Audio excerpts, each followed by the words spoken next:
El Señor Jesús me los bendiga a cada uno de ustedes. Estamos aquí correspondiente al estudio siguiente. Dios ha sido bueno en gran manera y creo que ha sido bueno con nosotros y todo lo que Dios tiene preparado para ti, también lo tiene para mí. Y aquí juntos podemos analizar muchas cosas de lo que Dios tiene preparado. Hoy entramos en el capítulo 6 de Apocalipsis y vamos a parafrasear cada versículo. Así que, amado oyente y hermano, amigo que me escuchas, yo quiero bendecirte con esta palabra y yo sé que Dios te bendecirá aún más, porque yo sé que será para bien y para que conozcamos realmente lo que muchos tienen por terror y por miedo.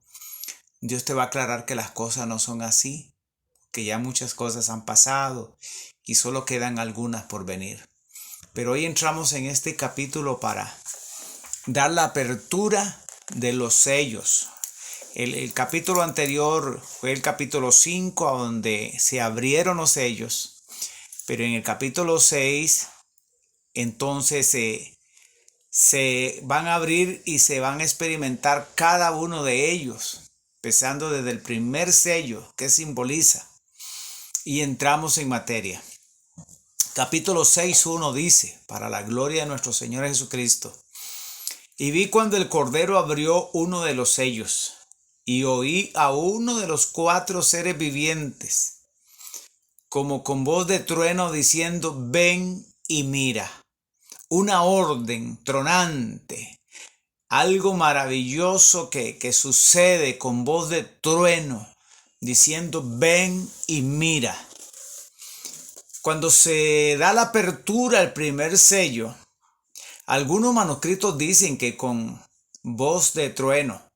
El primer ser viviente era como león. Claro que sí, según el 4:7 de Apocalipsis. Su voz fue correspondida a tal animal, lo que denota la valentía como de león. Con todo que en avivamiento sucesivo los fieles testificaban por Cristo y en especial testificaban un poco antes de su venida, o bien su fervor en orar por la venida de Cristo. Gloria al Señor. Hay algo muy importante que quiero decirles. Cuando nosotros abrimos la escritura, más que todo el libro de Apocalipsis, tenemos que saber 2 cosas, o más bien 3 cosas. Que una es que Dios te está hablando simbólicamente del pasado. Te está hablando simbólicamente del presente y te hablará simbólicamente del futuro. Todo lo que viene, acontecimientos, todo está escrito. Pero hay que darle comprensión a esta palabra. Cuando el Señor dice, cuando aquel animal dio y dijo, ven y ve, ¿a dónde debía ir Juan? O sea, ¿a dónde lo estaba llevando? Separado como estaba por el mar de bronce, ¿cómo había de cruzarlo? Véase, encontraste la expresión del 10:8, el capítulo 10, versículo 8 de ahí mismo. Es mucho más probable que sea el clamor de los redimidos dirigido al Redentor. Esa voz tronante como de muchas gentes, como de muchas aguas, es el clamor de aquellos afligidos o aquellos que iban a estar en aflicción. Ven y libra a la gimiente creación de la servidumbre de la corrupción. Así en el capítulo 6, versículo 2, en contestación al clamor, gloria al Señor. Bueno, esto es una nota, ¿verdad? ¿Y qué pasó ahí? ¿Qué pasó en este momento? ¿Qué sucedió? Hay algo muy importante que tenemos que analizar, porque mucha gente ven cosas o hablan cosas o enseñan cosas que no pertenecen en este sentido a lo que está diciendo. En la escritura es palabra dirigida por ser el viviente, Juan, a él se le dio, que fue el último de los apóstoles que fue muerto, llamándole la atención seriamente, pero parece difícil entender cómo. Ven, en sí significa esto. Véanse los otros países en Apocalipsis, paisajes o pasajes en Apocalipsis donde es usada esta misma palabra. Ven y miren el 4:1, 22, 17. Si los cuatro seres representan los cuatro evangelios, el ven será la invitación. O sea, está entrando en una invitación que Dios le está haciendo para ver, para que todos ellos, porque se necesita que nosotros tengamos una comprensión hoy en día, y a Él se le invita especialmente para que vea todo lo que el Señor quiere decirle, para que acepten la salvación de Cristo mientras haya tiempo. Escucha bien, mientras haya tiempo, porque la apertura de los sellos señala un paso progresivo hacia el final de todas las cosas, según Apocalipsis 22, 17. Se predicen los juicios que acompañan la predicción del Evangelio como testimonio a las naciones.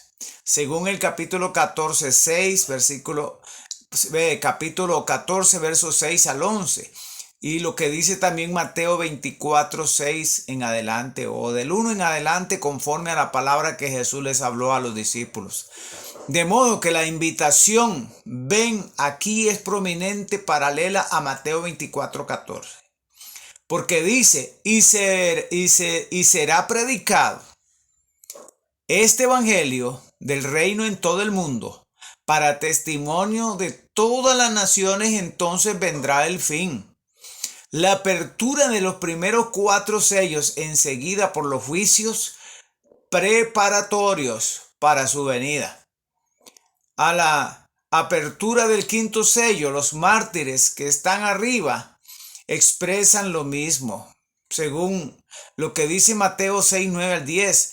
Vosotros pues oraréis así: Padre nuestro que estáis en el cielo, santificado sea tu nombre, venga tu reino, hágase tu voluntad en la tierra así como en el cielo. Hermanos, esto es importantísimo, que nosotros hagamos la voluntad de nuestro Padre y que se cumpla tanto en el cielo aquí como en la tierra. Según Zacarías 1:10, dice: y respondió el varón, el parado en medio de los montes, y me dijo: estos son los que ha enviado el Señor a recorrer la tierra. ¿Quiénes? Los 4 jinetes de los 4 caballos. A la apertura del 6.º se introduce la venida del Señor con los terrores para los impíos. Escuche bien, hermano, cada uno de ellos trae un acontecimiento en sí, y no es en un momento adecuado, sino esto es hasta el fin de los tiempos, para que tengamos una comprensión más exacta. Apocalipsis 6:2 dice: y miré, y he aquí un caballo blanco, y el que lo montaba estaba sentado sobre él. Tenía un arco, y le fue dada una corona, y salió venciendo y para vencer. Yo quiero hacer una nota aquí. Hay algo que hoy en día vienen predicando y dicen que el de este caballo blanco es el anticristo. Pero esto no tiene ni siquiera ni una sola comparación, por más mínima que sea, para decir que es el anticristo. Porque esto no se refiere a eso, y yo te lo voy a expresar ahorita en lo que sigue. Dice: el que estaba sentado en el caballo, evidentemente Cristo mismo, fuera en persona o representado por un ángel, preparatorio a su retorno, como aparece en el capítulo 19. Aleluya. Y como dice Salmos, el capítulo 45, versos 4 y 5. ¿Qué dice Salmos 45, 4 y 5? Vean lo que dice, y qué hermoso. Cabalga victorioso por la verdad, la humanidad y la justicia. La humildad y la justicia. Que tu poderosa mano realice grandes hazañas. Tus agudas flechas caen en el corazón de tus enemigos, y las naciones se postran a tus pies como soberano, como Rey de Reyes y Señor de Señores, según lo que dice el 19 de Apocalipsis, ¿verdad? Qué hermoso esta comparación. Ahora dice que trae coronas, que se refiere también por el caballo blanco, siendo el blanco el emblema de la victoria. En el capítulo 19 de Apocalipsis dice, verso 12, después de esto vi el cielo abierto y delante de mí había un caballo blanco. Su jinete se llamaba Fiel y Verdadero, porque juzga y combate con justicia. Entonces no tiene nada que ver esto con el anticristo ni las profecías falsas que los hombres han tergiversado la Biblia para pretender enseñar otra cosa que no es, porque el enemigo siempre ocupa mentes desocupadas y vacías para engañar a los demás. Pero aquí estamos delante de la presencia de Dios y vamos a ver las cosas con regularidad, con presencia del Señor. Se representa el último paso de su victoria, progreso.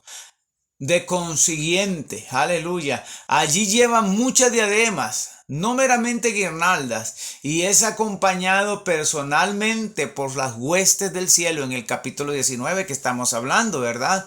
También dice victorioso, salió, dice, venciendo y para vencer. Y eso es de modo de ganar una victoria duradera, perdurable por los siglos de los siglos. Los 4 sellos introducen juicios sobre la tierra como el poder que se opone al reino de él y de su iglesia. Esto es el sentido primordial más bien que la obra de la conversión, aunque sin duda el segundo orden, los elegidos serán reunidos por su palabra y por sus juicios. Gloria al Señor Jesús. Seguimos leyendo el versículo 3 del capítulo 6 para que no se pierdan. Abran la Biblia, busquen Apocalipsis y juntos vamos a ir haciendo algo maravilloso aquí, que es comprobando la lectura de cada versículo, porque tenemos que parafrasear el versículo. Dice en el verso 3, y cuando él abrió el segundo sello, oía el segundo ser viviente decir, ven y mira. O sea, el león, representada por el león. Y salió otro caballo, bermejo, o sea, rojo. Y al que estaba sentado sobre él le fue dado poder de quitar la paz de la tierra, y que se matasen unos a otros, y le fue dada una grande espada. Gloria al Señor. Casi que este segundo personaje, este segundo caballo, casi que está representando lo que es el buey, o sea, el sacrificio. El segundo personaje, el buey, como ya lo hablamos antes, que los 4 seres vivientes tenían personajes, cada uno de ellos, como águila, como buey, como león y cara humana. Y en esto estamos viendo que el caballo bermejo representaba la sangre, la expiación. El color de la sangre, el color del caballo en cada caso corresponde a la misma misión del jinete. ¿Qué dice Mateo 10:24? Para comprobar y corroborar este versículo. No penséis que he venido para traer paz a la tierra. No he venido para traer paz sino espada. O sea que este versículo está completamente puesto desde antes de esta profecía que se le dio a Juan por causa del maestro, que le dijo al pueblo estas palabras. El caballo blanco de las victorias incruentas de Cristo, aleluya, es seguido luego a causa de la perversión humana y del evangelio, por el caballo bermejo, del derramamiento de sangre, pero esto está contrarrestado para quitar los obstáculos de la venida del reino de Cristo. Alabanzas a su nombre. Yo quiero comentar algo, quiero decirte algo.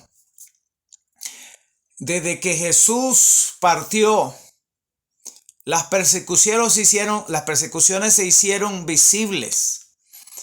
Cuando se terminó el tiempo del pueblo de Dios y el evangelio pasó a los gentiles, esto es cumplida las 70 semanas proféticas que están en Daniel. Esto es algo maravilloso, que ahí se cumple la muerte de Esteban. Hasta que se confirme el pacto, entonces vendrá el Redentor. ¿Cómo es que vendrá el Redentor?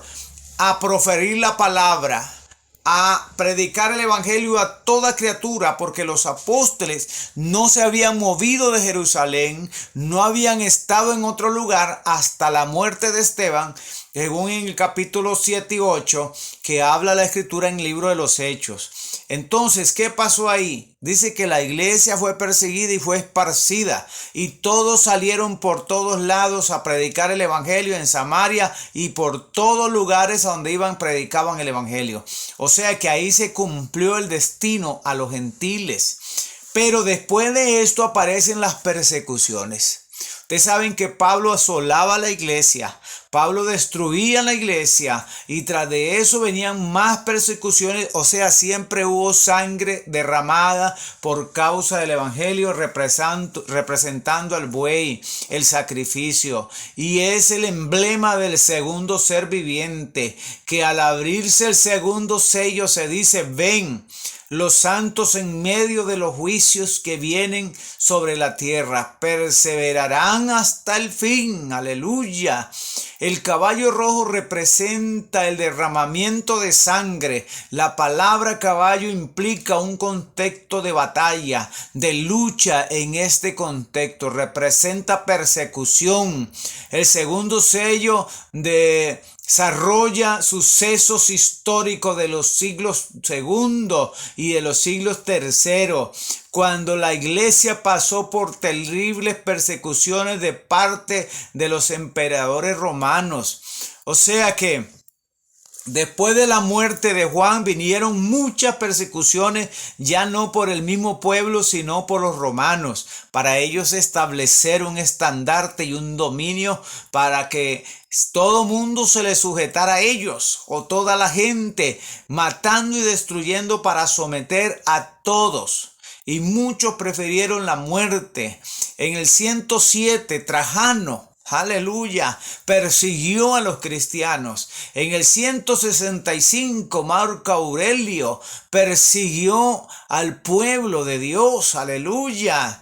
Y en el año 202, Séptimo, aleluya, Severo, hermanos, fueron los que gobernaron el reino de Roma y estuvieron, hermanos, matando y sometiendo a diestra y a siniestra al pueblo de Dios. Y el pueblo de Dios se negó y fue derramada su sangre.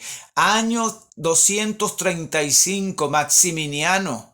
Año 249, Decio. Año 257, Valeriano. Año 275, Aurelio o Aureliano. En el año 303, Dionisiano.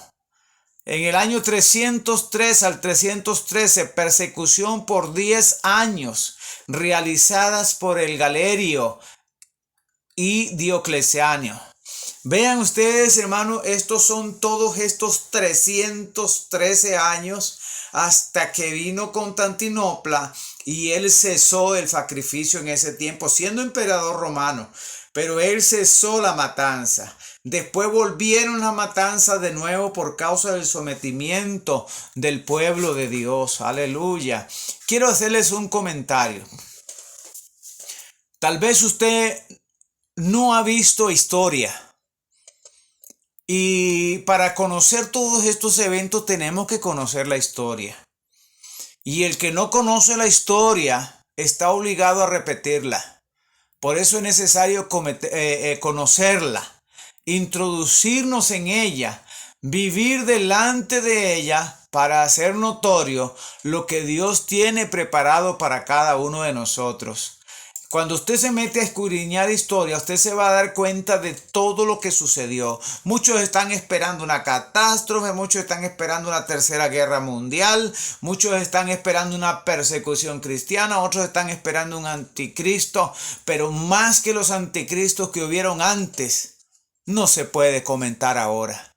Gracias a Dios porque Dios nos ha liberado de muchas cosas, porque hoy tenemos autonomía. Porque hoy podemos decidir si creemos o no creemos. Pero déjeme decirte que en los tiempos pasados fue la carnicería más grande que hubo. Entonces, no podemos decir ahora que falta que vengan estas tribulaciones. Estas tribulaciones han estado de los tiempos desde que mataron a Esteban. De ahí comenzaron las persecuciones, que era lo que el Señor decía. Pero en este comentario yo quiero hacerte notar algo. El teatro más común de las crueldades de Maximino era Cesarea de Palestina. Pero por donde quiera que fuese el tirano, quedaban señaladas sus huellas con sangre de los mártires. Tal comedia hizo dar muerte, entre otros, a Luciano, célebre sacerdote de la iglesia de Constanza, de Antioquía, en Alejandría, en donde parece que estuvo varias veces. Mandó a cortar la cabeza a muchos obispos de aquella ciudad. Todo esto, hermano, fue en conservación de su imperio, para que su imperio tuviera un auge en aquel tiempo. Y además de eso, para que él no se sintiera que no pudo hacer tantas cosas para darle a Roma regalos. Quitó también la vida de muchas mujeres cristianas, a las cuales no había podido quitar el honor. Por más violaciones que hubieron y que tuvieron con ellas, no le quitaban el honor de ellas seguir adorando a Dios. Tuvo que matarlas por eso. Eusebio hace mención, entre otras, considerado en el tirano como un esfuerzo de clemencia que solo el amor podía producir. Cansado finalmente de muertes y de carnicería por otro semejante efecto de su acostumbrada clemencia, ordenó en adelante no quitarle la vida a los otros cristianos que quedaban, o los pocos que quedaban, pero que se les mutilase. Y en efecto se arrancaban los ojos a los confesores, de los que les cortaban, y se les cortaban las manos, los pies, la nariz, las orejas, se les quemaba con hierro ardiendo el ojo derecho y el nervio del jarrete izquierdo, y en este miserable estado se les destinaba a trabajar en las minas. Algo tremendo, el sometimiento que este hombre pudo producir. Imagínense la gravedad de los cristianos. Testificar de un Dios vivo aun cuando no había para ellos un momento de respirar, pero ellos glorificaban a Dios entregando sus cuerpos para ser mutilados. Y esta es la gran bendición que viene. En el versículo 5 del capítulo 6 dice: y cuando abrió el tercer sello, escuchen bien, porque ya vimos el primero, el blanco, el señorío, la santidad, la prominencia, el evangelismo, pero después vino el rojo, que fueron las matanzas por la fe de los cristianos, y ahora viene el tercer sello. Dice que le decía al ser viviente: ven y mira. Y miré aquí un caballo negro, y el que estaba sentado sobre él tenía una lanza en su mano. Gloria al Señor. Tenía una balanza en su mano. Aleluya. Y le dijo: ven y ve. Que denota tristeza y ansiedad. El peso. Una balanza, símbolo de escasez de comestibles, cuando se reparte el pan por peso. Aleluya. ¿Qué representa el caballo negro? Esta es el hambre señalada en color negro. Aleluya. señalada en color negro. Todas las caras estaban negras como calderas, tizones al fuego. Dice en la descripción de una hambre que sucedió o que iba a suceder en Joel capítulo 1 y del 1 al 12. Usted puede leer todo el capítulo, hermano, te vas a dar cuenta lo que ahí dice la palabra. Cómo, hermano, había escasez a tal manera que fue algo terrible. Gloria al Señor, hermano, porque Dios nos habla acerca de esto. El griego tiene chenit trisi, un chenit de trigo, es lo que quiere decir. Un chenit de trigo, y todos convienen en que el chenit era una medida de que un hombre solo necesitaba. O sea, muchos exégetas han concordado de que era el jornal de un día de trabajo de sustento, la cual medía los traductores franceses explican por un litrón, que es la 16ª parte de un almud. El dinero, según Macrobio, era el jornal que un trabajador podía ganar al día.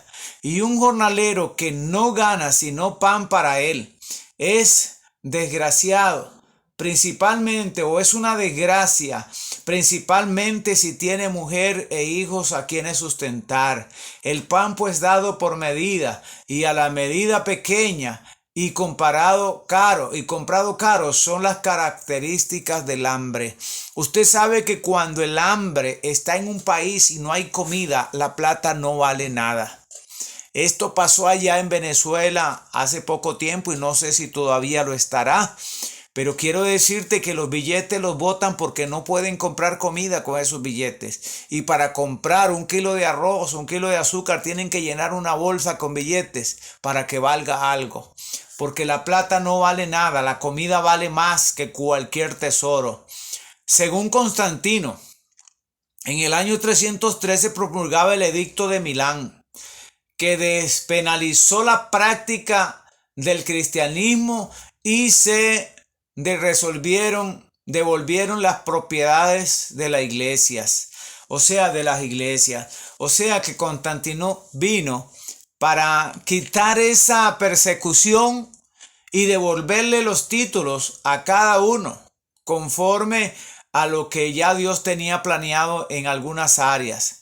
Antes de este edicto, muchos cristianos habían sido martirizados en las diferentes persecuciones a los que se habían visto sometidos. Tras el edicto, se abrieron nuevas vías de expansión para los cristianos, incluyendo el derecho a competir con los paganos en la tradicional.